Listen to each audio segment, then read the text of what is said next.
Hi, my name is Timur Zaman from LineofCredit.ai. Today I'm going to share with you a part of a very confidential conversation with a group of creative financiers on how some of the most creative financial, tax, and legal structures that they have seen, incorporated, and actually implemented. My intention for you to listen to this conversation is to come up with ideas that are worth millions and millions of dollars for you, for yourself, for your organization, as well as for the rest of the world. My intention is for you to get ideas that perhaps could also save you hundreds of millions of dollars. Some of the ideas that you will hear is from some of the most creative financiers, attorneys that I've ever met in my life. And I think the recording that I have is just really, I'm blessed to have that kind of environment to work with. My organization, LineofCredit.ai, started with providing lines of credit primarily to organizations, anywhere between $3 million to $3 billion. How could we fund international or national organizations and provide them lines of credit? We then morphed into providing standby letters of credit, helping institutions get SBLCs, monetizing standby letters of credit, putting SBLCs or cash into private placement programs, or help clients get debt on SBLCs. We start to do mirroring of funds. So we do some very creative financial work for some of our clients. Primarily our clients, through some brokers, are politicians. Some of them are billionaires or millionaires. Some of them are attorneys. And we become a very trusted resource for them to help them move money, make money beyond what they could do within financial institutions. This morning I had a roundtable, which I'm going to give you access to a little bit of it, with some of the most creative financing people. I asked the question, what's the most creative, brilliant thing you've ever done? And within the 17-20 minutes, I had to stop the recording of the conversation because it was really juicy stuff that I'm not sure you can Google. And after the first 17-20 minutes was done, man, the stuff that came out of it was just golden.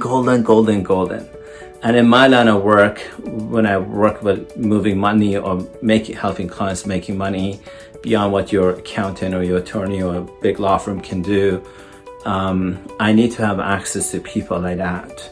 I need to be able to have relationships like that, and I need to be able to do what I call our mission impossible. Often people contact me because of my integrity, the level of trust they have in me, my team, and my organization. And it's just such a privilege to be in an environment, in a world that requires people that you can trust, like I like to say our organization, to do mission possible projects. I hope you find the content that I provided, and I apologize I had to stop the video when I was doing my roundtable with creative financiers. I hope I'm pretty confident if you're going to listen for the gold, you're going to find this content really amazing. I hope this will make you hundreds of millions of dollars, and I hope it also can save you hundreds of millions of dollars. My name is Timur Zaman, and I look forward to seeing you on the other side of it. Thank you.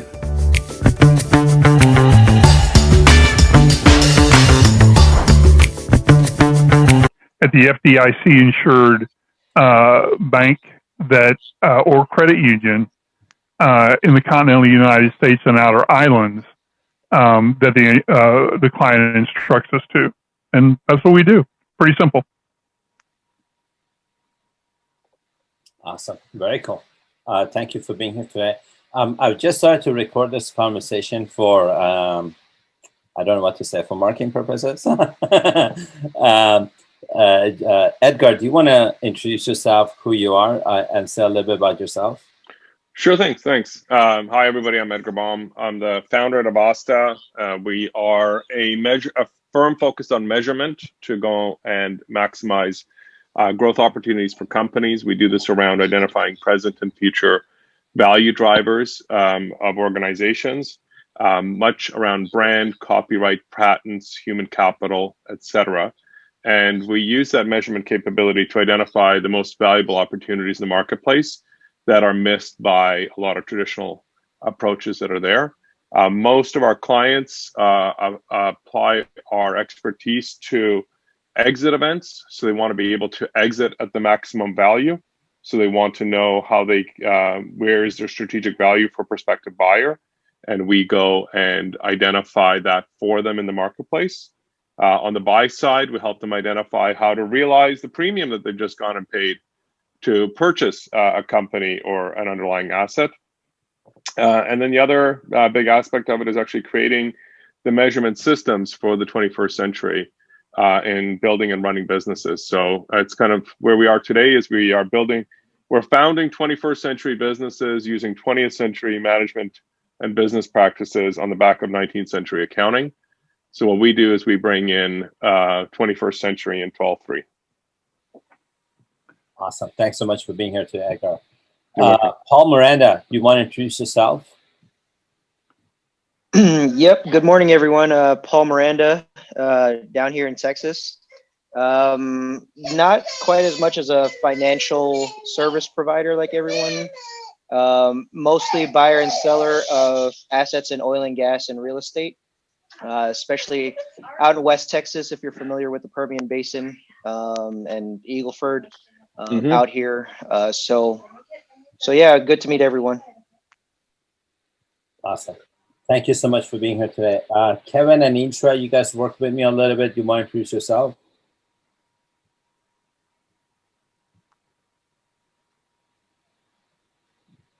Kevin or Intra?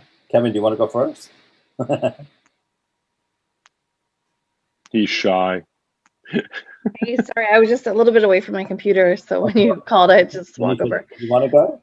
Yeah, sure. I'm really not sure what to say other than that I do work with you, and I'm also your significant other.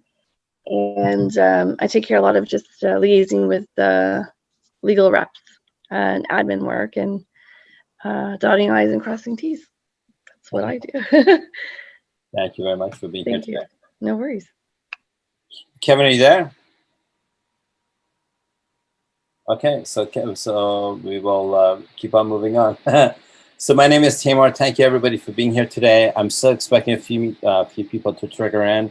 That will be a little bit late. My intention today is to create a space for creative financiers who are in the money business and the legal business to come together and to share ideas, network with each other, and to discover a new world of creative finance. My intention is for you to leave today's session with knowing who people are, getting some ideas on what people are doing that will hopefully give you actionable insight, like something you can do today at 3 p.m. or 4 p.m. that will be meaningful to you for your business, as well as in the new year to say, oh, you know, I went to this virtual roundtable and I met this creative finance guy called Mark, as an example, or I met this creative lawyer or former lawyer guy called JR. Like that, and this is what they do, kind of thing, and to hopefully create an opportunity to share business with each other. I have a ground rule. The ground rule is to feel free to speak what's in your mind. I've set up this call not to be on video by purpose, and that was intentional. By not putting you on video, it's not like I'm trying to hide people away. Rather, I'm trying to create a space for people to feel safe, to share what's on their mind, if that makes sense. And then my ask in terms of the ground rules is not to be in front of social media or do anything that's distracting to you. And I want the conversation to be something that's just really meaningful to you. Are you guys okay with the intention and the ground rules before I move on? Sounds great to me. Yep. Yes. Awesome, great. So my first question is, can you tell me, and this is an open roundtable conversation, on what are some of the most creative financing or legal structures that you've ever seen in your life? And to set the stage, I will go for myself. This year, I'm working with an attorney, a U.S. attorney, to do something called mirroring of funds. And we try to mirror funds that are stuck in Mexico that's over $2 billion. And those funds cannot move Mexico. And I'm indulging in an exercise called mirroring the fund in another bank, in another legal jurisdiction. And that's by far one of the most creative things that I've seen in my life that I'm going through right now. And my team knows literally every other day I have a new aha moment, like this bank that the money is in. I shouldn't even say the bank. The institution that this money is in, Mexico, the founder has created the structure of the institution so that it's a central bank. And there's a massive difference between a central bank and a regular bank. And if you're depositing your money without knowing that it's going to something that looks like a central bank, you're stuck with. Anyway, it's just something that's super interesting. And every other day or every other week, there's a new learning I'm having and how to mirror funds from one jurisdiction to another. So that's just like one of the most creative things I've ever seen in my life so far. And I'd like to ask you guys to go around the table to kind of, if you haven't introduced yourself and give me or give us, share what is the most creative financing or legal structure that you have seen ever so far. It's an open table. I have a few that pops into mind. This is Edgar here. This is someone that I was involved in several years ago. And what that was to go and do this on international financing and get 100% political guarantee on business disruption. And then what that allowed us to do is having the political guarantee allowed us to insure 100% of the receivables that were being sold to those countries because they had the political guarantee. So one insurance policy went and protected the other insurance policy from avoiding default. And as a result, we were able to then go and provide that guarantee to a bank to be able to issue $15 million in funding to a business with $4 million in revenue.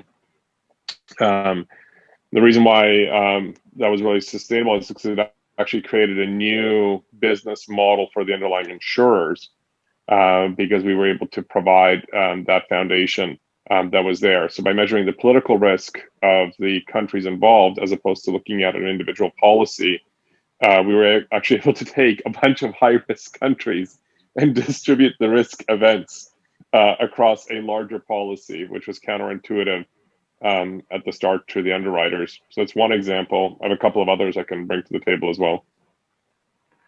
Was that policy? Who was the underwriter? Who backed it? Who was the writer of the policy? So that was actually Export Development Canada.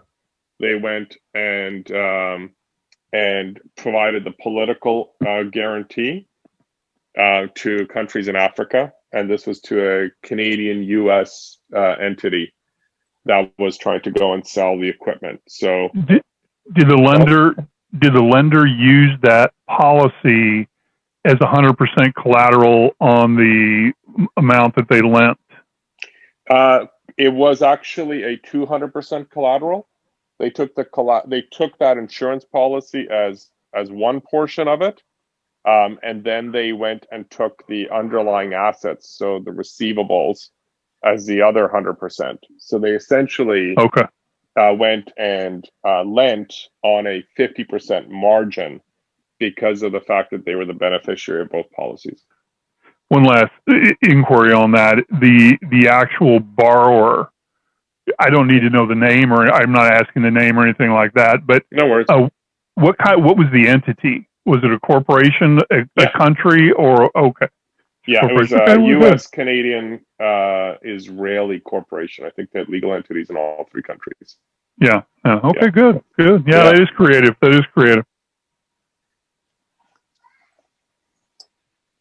What are some of the most creative things you've seen or done this year or in your lifetime? I have one from this year as well I can add, but go right ahead.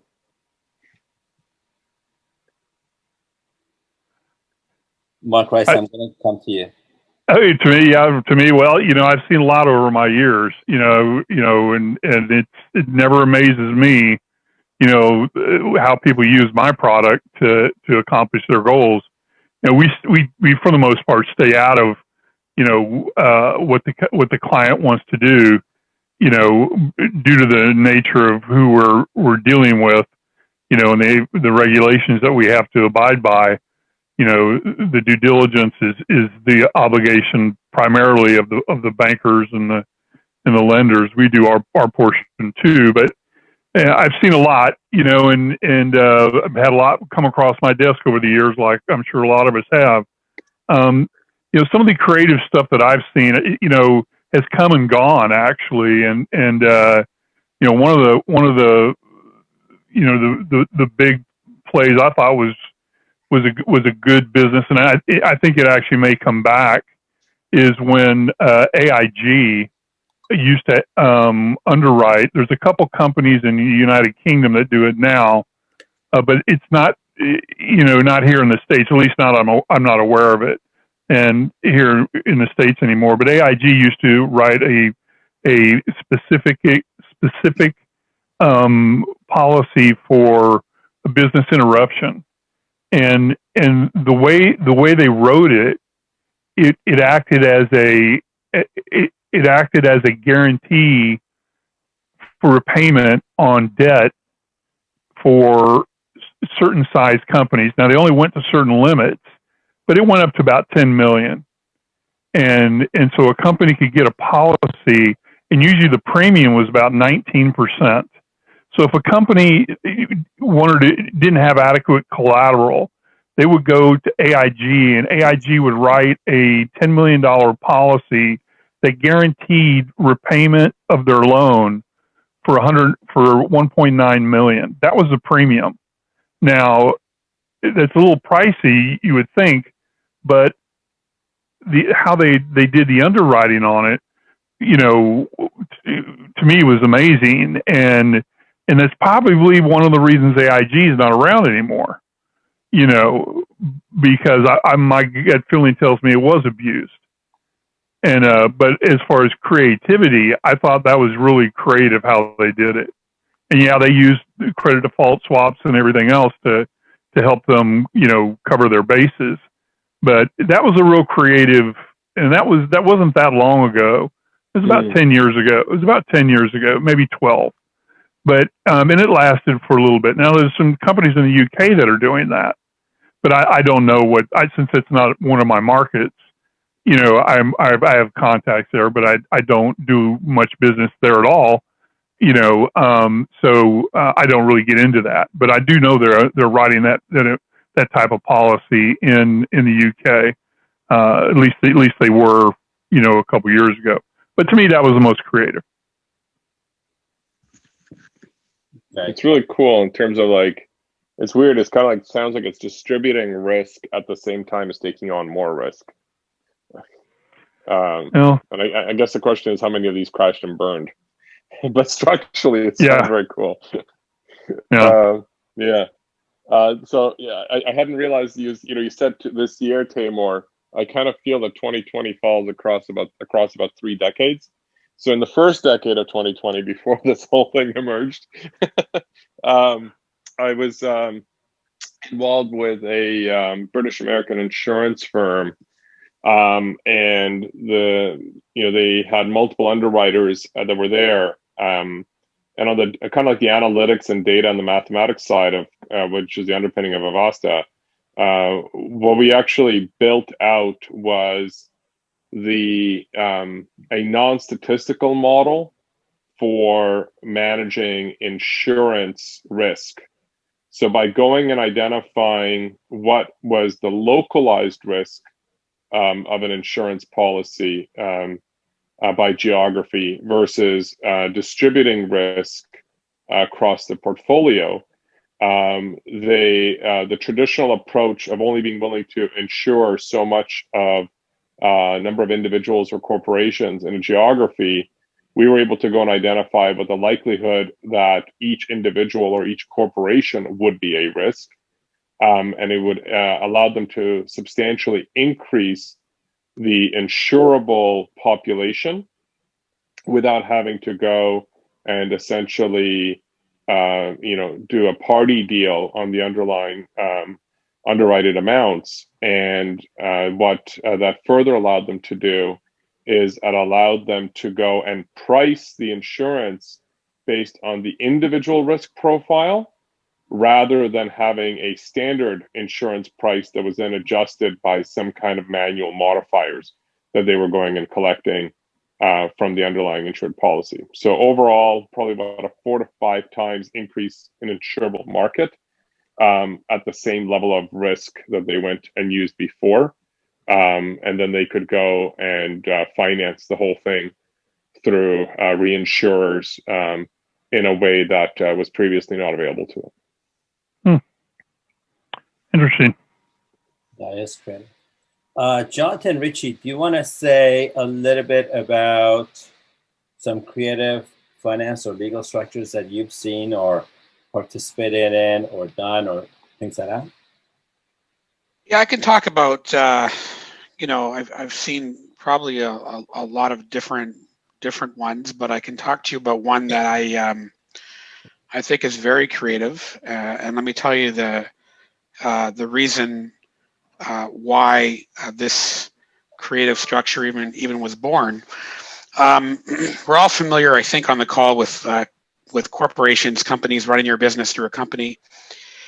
And no matter how many companies you have in your structure, there's always going to be somebody, an individual, at the top, either one or more, or a group of one or more, that holds the what's called the common shares of a company.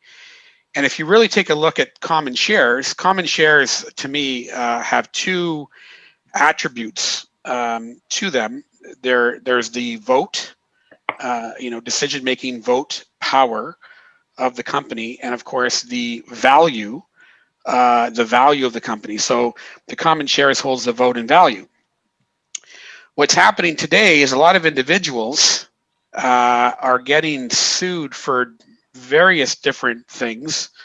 Whether it could be as simple as just a car accident and you're, a fender bender. I've seen fender benders now with these personal injury lawyers, convincing people to sue for like $10 million on a fender bender. Whatever that is that comes at you, creditor, ex-spouse, family member, different people that are trying to get at your wealth, they're going to sue you. And anything you have in your name is up for grabs on that lawsuit. So if you get sued for $10 million on a fender bender and you have a $2 million insurance policy, and they happen to get a judgment for more than the $2 million, well, whatever's left over, they're going to go and do some kind of asset search or bring you in to talk about what assets you have. And if you hold common shares in your name, that is an asset you have in your name. So the creative strategy for companies is to put the vote and value in a different type of share held in trust for people that you appoint to hold them for. So you're almost separating the traditional vote and value from the common share. And by the time that a creditor or somebody suing you figures that out, you've had plenty of time to do a lot of planning that you wouldn't have had before. That's pretty. So I'm curious to know that on that port, Jonathan,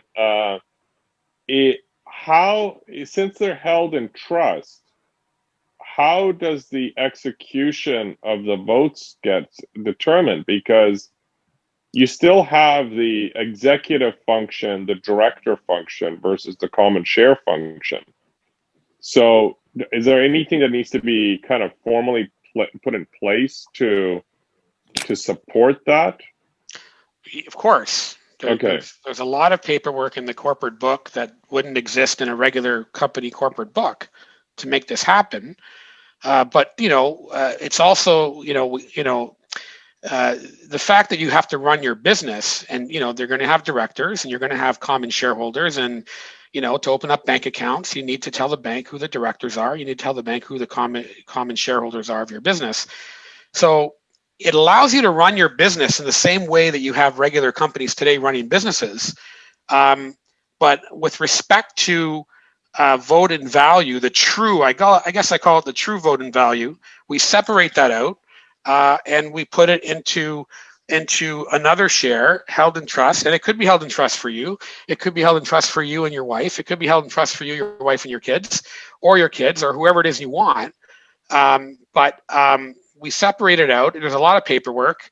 obviously the subject of a different, a separate conversation on, on someone that's interested in doing this. It works in Canada, it works in the U.S., and that's all I can say right now on a call that Tamar is recording. Okay, I should stop recording, right? How about the last half an hour? I'll stop recording. Awesome, great. Okay, cool. But any more ideas or any other things you've seen as open roundtable? Well,